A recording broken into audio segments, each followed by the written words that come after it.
We're learning more tonight about the Boston Marathon bombing, and yet there are still so many questions that have not been answered. The biggest one, of course, is who's behind it. Ben is looking back at some recent history in order to look forward in a reality check you won't see anywhere else.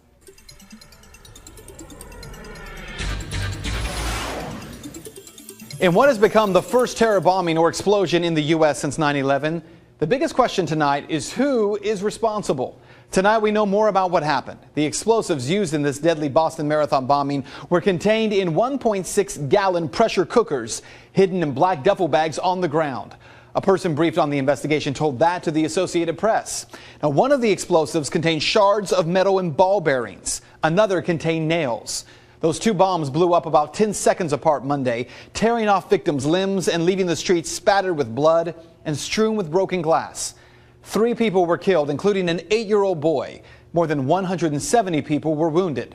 So the big question that has not been answered yet is who is behind these attacks. So far, the FBI has questioned a Saudi national and has searched his apartment but found no signs of evidence against him. No groups have come forward claiming responsibility. And tonight, intelligence officials say they do not believe this was an al-Qaeda plot. So who was behind it? Well, no one knows at this point, or at least no one is saying. The last time the U.S. saw a bombing attempt like this was 1993. It was during the World Trade Center bombing. That explosion left 6 people dead, more than 1,000 injured. Damages in excess of $500 million. But there is a part of the World Trade Center bombings that is severely underreported.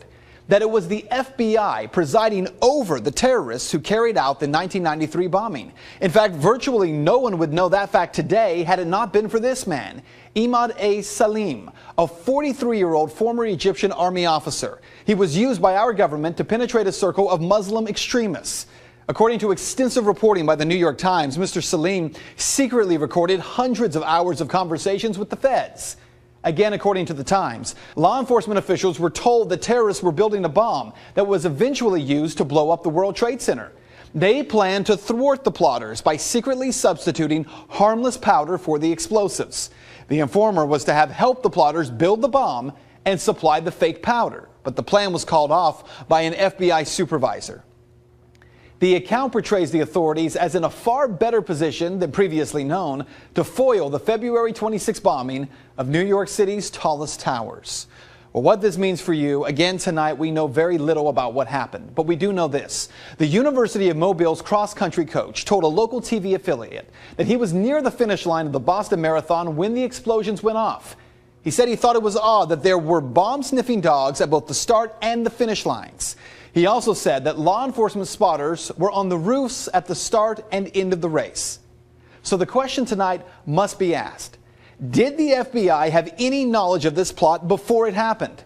We do know for a fact that dozens of times since 9/11, the FBI has recruited, trained, and then taken down suspected terrorists before they could carry out their plots.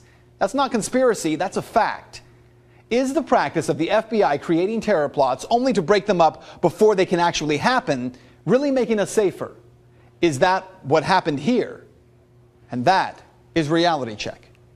You can find the sources for this story on our website, fox19.com. And if you'd like to make your voice heard, head over to Ben's Facebook page. You can find them by searching Ben Swan.